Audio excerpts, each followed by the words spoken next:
Welcome to Coffee with Paul, where your city manager talks about topics that are important to you.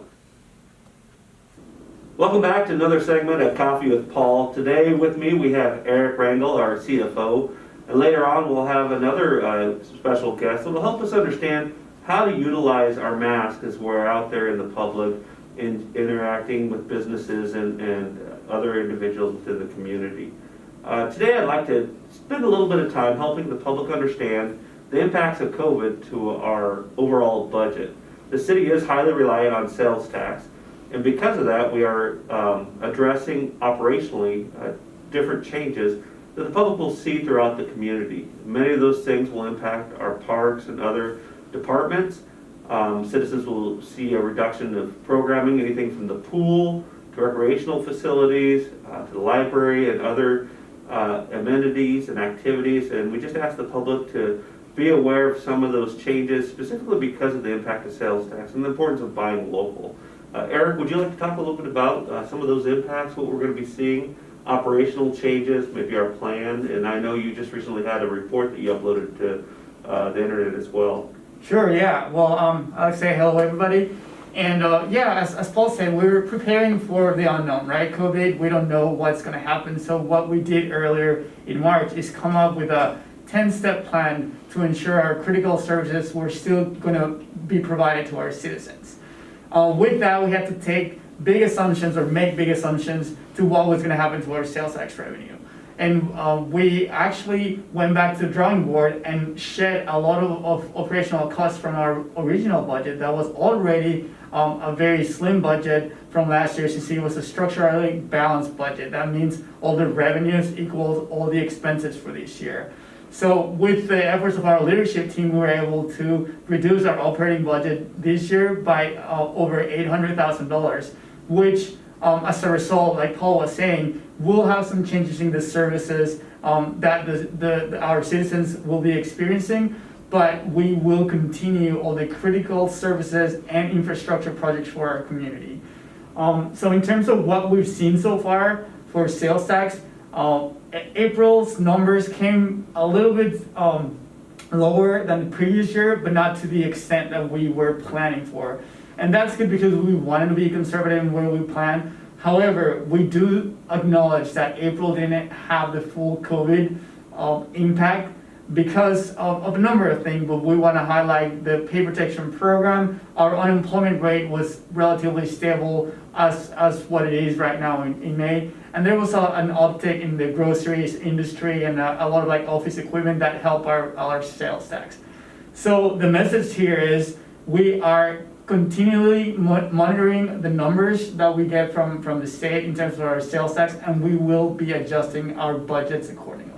If you'd like more detail on our plan, our financial results for the first quarter, and our snapshot of what's happening in April, please feel free to go online and check out the CFO report for the first quarter. It's on our website and the link's right there. I don't know if there's anything else that we'd like to add. Just one other thing. The city does rely 45% of revenues comes from our local sales tax. That provides money for our parks, our streets, our fire, our police, everything we love about this community.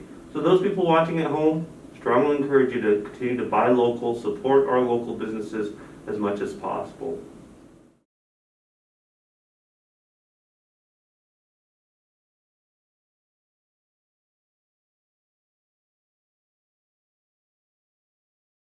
Thank you for joining us today. With me today we have Dr. Suni, who is a family medical physician with the Vera Medical Clinic, here to talk to us today about some of the common questions we get regarding masks and some of the other ways in which we can protect ourselves out there in the community.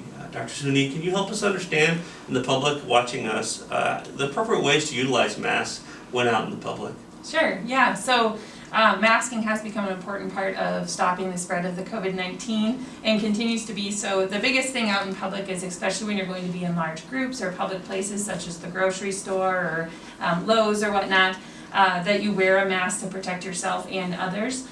It works best, of course, if everybody follows the guideline on that, but regardless, we do recommend it. So on the other hand, if you're, say, going for a walk or whatnot and not going to be within 6 feet of people for an extended period, then you really don't need the mask. So The biggest things are large crowds or public places, especially in buildings. Okay. Yeah. So how do I wear a mask? You know, I put this on today, but, you know, am I wearing it appropriately to protect not only those around me, but more importantly, or myself, but also those people around me? Am I wearing it correctly? What should people know when they put these on? You know, I know there's a lot of people taking advantage of making their own, buying them, what have you, but what should we know as individuals as we put these on? Yeah, so I think you are wearing it right, it looks like. So the most important thing is that it's over your mouth and your nose at all times. It really defeats the purpose if you move it down to your neck or up to your forehead or you're constantly touching or adjusting it. So keeping it over the nose and mouth is most important. Cloth masks are completely fine, and that's what we recommend out and about. You don't need a medical grade or an N95. And then handling it, so putting off and on, you're always supposed to wash hands before you put it on. Handle it by the ear loops or the ties if you have a tie, and never try to touch the front of your mask. Of course, if you do, then hand washing is important. And then trying to reduce how much you're taking it off and on. The other thing is it should be laundered after each use, you know, so just a regular cycle through the laundry and high heat in the dryer is adequate, so. Okay. People who want to find out more about personal protective equipment, where can they go to find out more? Not only how to utilize it, but what types of measures they could be taking upon themselves. So probably our best resource right now for that is the CDC. They have great, easily readable, straightforward guidelines on how we should be using PPE and protect ourselves. Not just masking, but also social distancing and staying 6 feet apart, frequent hand washing. The state health department also has great information on that. Wonderful. Yeah. Any other thing that we should know as the public or as we interact with each other out in the community? You know, you mentioned the 6-foot rule and trying to utilize these whenever possible when in your public setting, especially indoors. I think that's important for people to understand. But at the same time, if they're out in the park walking, not around other individuals, it's okay to take off the mask. Anything else we should be aware of?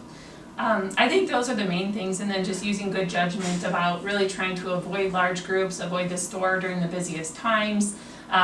Only go out and about to those places when needed. Try to group your visits, so if you have to go to the grocery store, go once a week or once every 2 weeks. Utilize online services and pick up that kind of thing to just reduce exposure. Wonderful.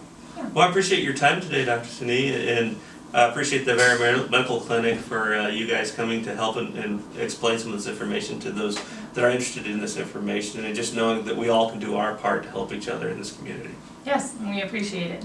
Thank you.